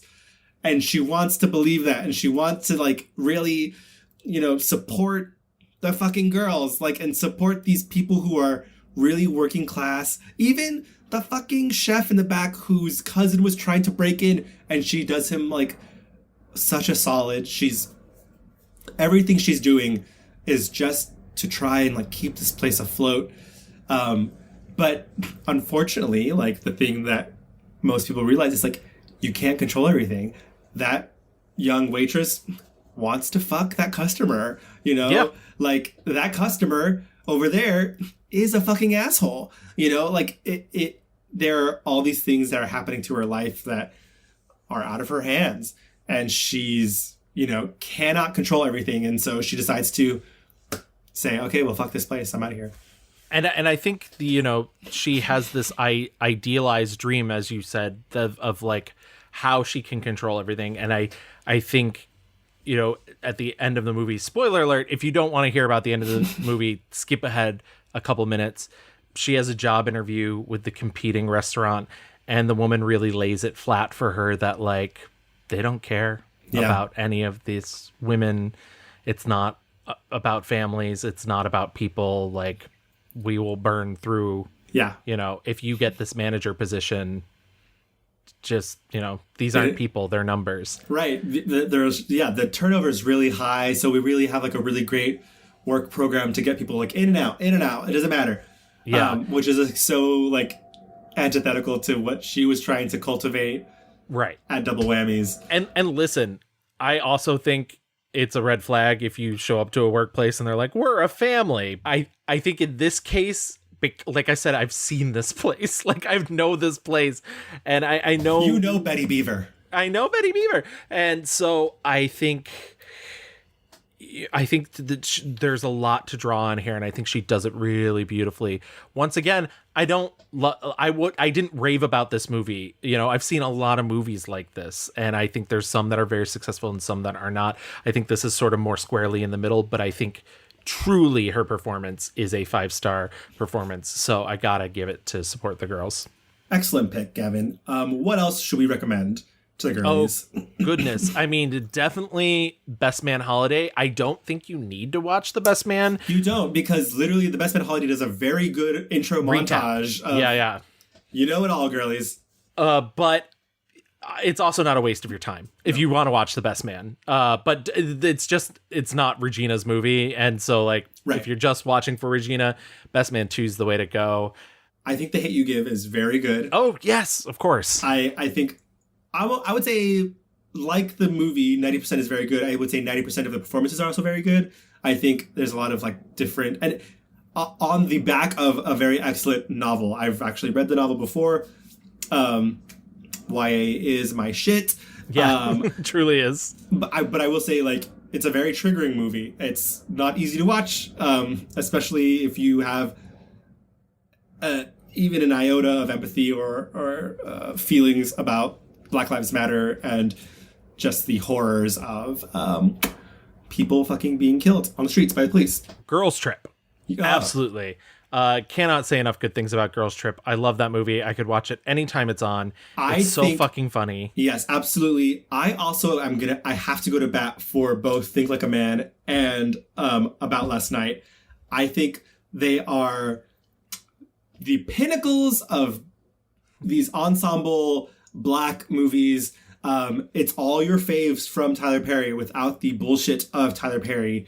It's drama, it's relationships, it's sex, it's gross out humor. It's in Think Like a Man, Regina is dialed back and she is a mom trying to find a partner. In About Last Night, she is dialed up to 1,000, and it's her and Kevin Hart fucking improving the house down and just like a full riot. I will follow you into the About Last Night territory. I cannot, with good conscience, recommend Think Like a Man. But that's, that's good. Kevin Hart also in Think Like a Man. Yeah, one of the worst bits of it. I was just like, Jesus Christ, shut him up.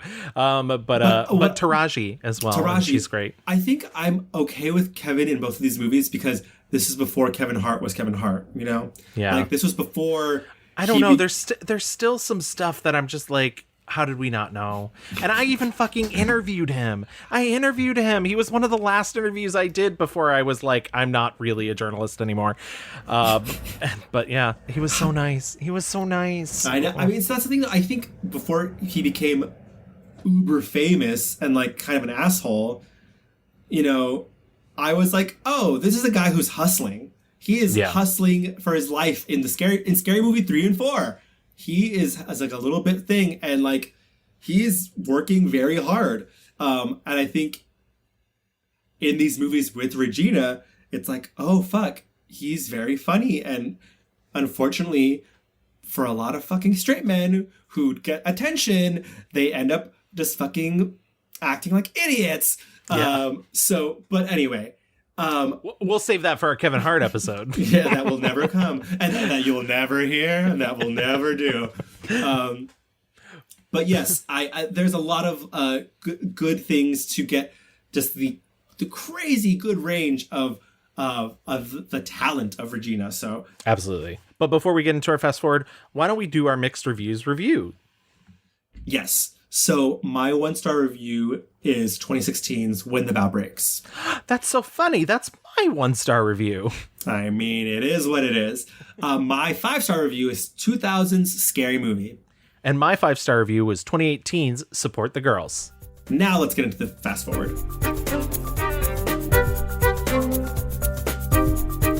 So there's a lot of things coming down the pipeline. She was just in a Sundance film, which is coming out in September, called Honk for Jesus, Save Your Soul. Amazing. And it's everybody I know that saw it at Sundance was like, it's great. It's hilarious. Amazing. I very much am looking forward to that. There is a Best Man TV show. Oh my God, a TV show. Yeah. Yes. A other sequel was long in works. Yes. But I read that she was always like, there's a script. It's just people's schedules. The schedules have been hard because so many different people are working, which is great. Now they've got them together for a TV show. I have no idea how many episodes we're going to get out of that. I have no idea but it's just going to be the continuing adventures of these friends. And they've also promised that this is the end. So this is the last continuing adventure of these friends. I think, don't quote me on this, it's Peacock that got the rights to it. I'm excited about that because I did not know that I was going to be such a Best Man stan, you know? Yes. It also just made me think about like friends who, leave your life and then how sad that is. And then coming back together and being like, you're still my girl. I mean, that's a lot of what Girls Trip is about, Like, yeah. I don't know. I love that. I love. Yeah. So we are Best Man stans in this house. But yeah, and she's, in the process, I mentioned that she signed a Showtime deal. She's in the process of producing things for herself. What is the thing that you want from Regina? Where are you wanting her career to go? The options are truly unlimited. When I was watching Master, I was like, wow, this is, her doing kind of spooky horror stuff. And I mean, they're not a joke to be found in this movie. Like, to be very clear, but seeing her talk with this young Black woman and talk about how hard it is to be Black in a college that was not made for you and perhaps was even made exclusively to exclude you. She just has so much pathos just pouring out of every pore in her body. I think she has given us some of the greatest comedies in the last 20 plus years. And I'm very happy now to see her being given the opportunities to do accent work, do genre. I think she just shines when she's able to find characters that are really smart, because she's really smart. Ryan in Girls Trip is very smart. Her flaw is that she is just too proud, and she is sacrificing parts of herself to be this thing that she thinks she needs to be. I think even Brenda she has said, I think Brenda is smart. She is loud, obnoxious, silly and stupid, but she is the one waking Cindy up and being like, you dumb bitch, this is Bones. Yeah, I was just going to say, I also think Brenda's smart. That's my favorite quality about Brenda. Brenda is the one who is saying, no, we should not split up, you fucking stupid white people. Right. Like, are you also, don't bring the monster that's chasing you to me, you dumb bitch. Like... Yes. Yeah. And so even though, she is loud, obnoxious, she's the one like, oh, that's just like a wet bitch. I can beat her ass easy. Like it. All these roles of women who are interesting, complicated, complex, like and support the girls, like and they hate you give, like, oh, to see her play a mother now is honestly so satisfying.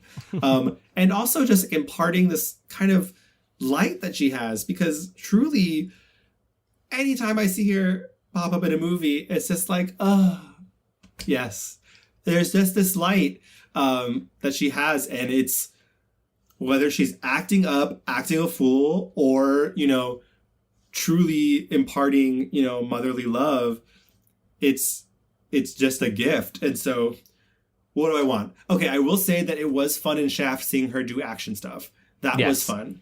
If Tom Cruise can be fucking still doing this impossible mission, get me Regina. I agree with everything you just said. I love watching her on screen. She is a natural performer. It's hard to keep your eyes off of her when she's on camera, be it a small role, be it, and I think that's why, even though her and Gabrielle Union didn't really have much to do in The Honeymooners, when they were on screen, I loved it. I loved watching them and their interplay, and get them a buddy comedy, okay? Absolutely.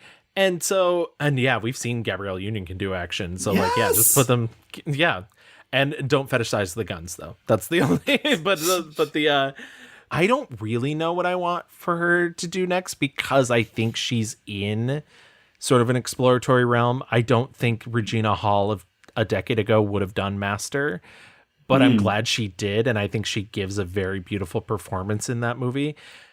And I like that she's being allowed to try things. And, like you said, the failure of When the Bow Breaks is not her fault.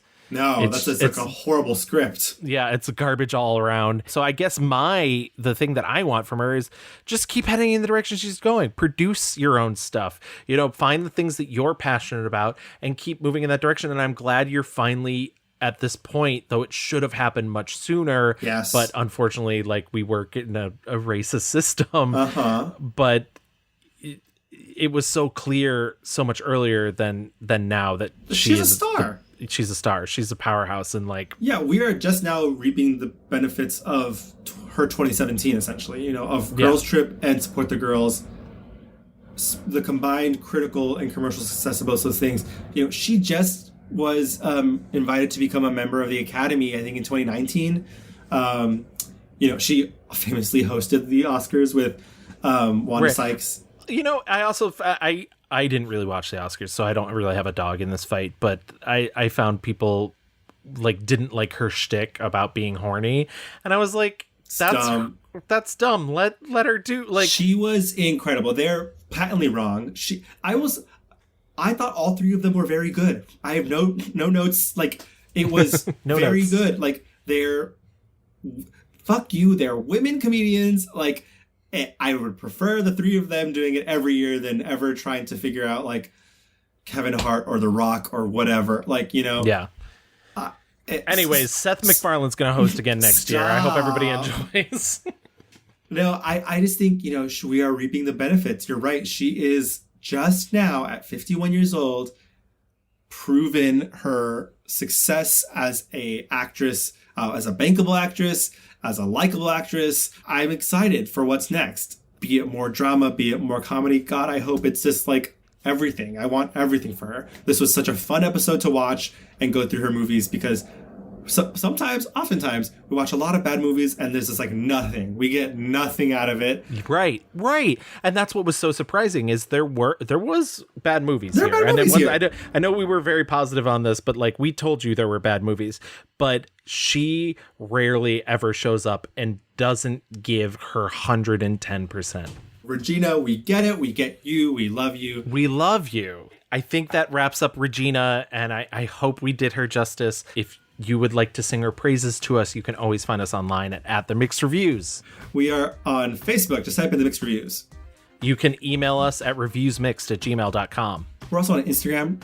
We're at _mixed_reviews. And if you want to listen to the back catalog of our episodes, we're on every major podcast app: Apple, Spotify, Google, Audible, Amazon, iHeartMedia, you name it, we're there. And if you listen to us on Apple Podcasts, please go there, leave us a 5-star rating, yes, 5, and write us a little review, and we'll read it on the show. Support the girls, and we're the girls in this situation. We're the girls in this situation. To the guy who said, I've never watched a movie because I didn't get Pulp Fiction, LOL. We have a back catalog of 5 years worth of shows. Just as a new repository of the videos I make, we're also on TikTok. You can find us at The Mixed Reviews on TikTok. Hey, people watch those videos. They watch them a lot more than they do on Instagram. So, I mean, are we about to go viral? Oh my God, Gavin. Crazy. I mean, you're currently viral. That's the...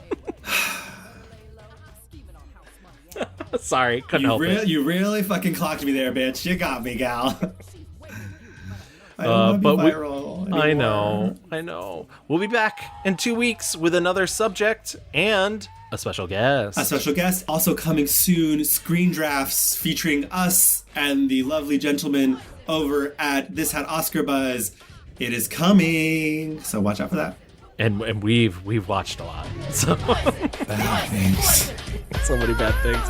Bye. Bye. I was at the bar, shake, breaking and taking them all. And that night, I played the wall. Checking out the fellas, the highs and lows. Keeping one eye open, still clocking the hoes. There was one particular girl that stood out from the rest. Poison as can be, the high-powered chest. The bride is here, and I'm running the show.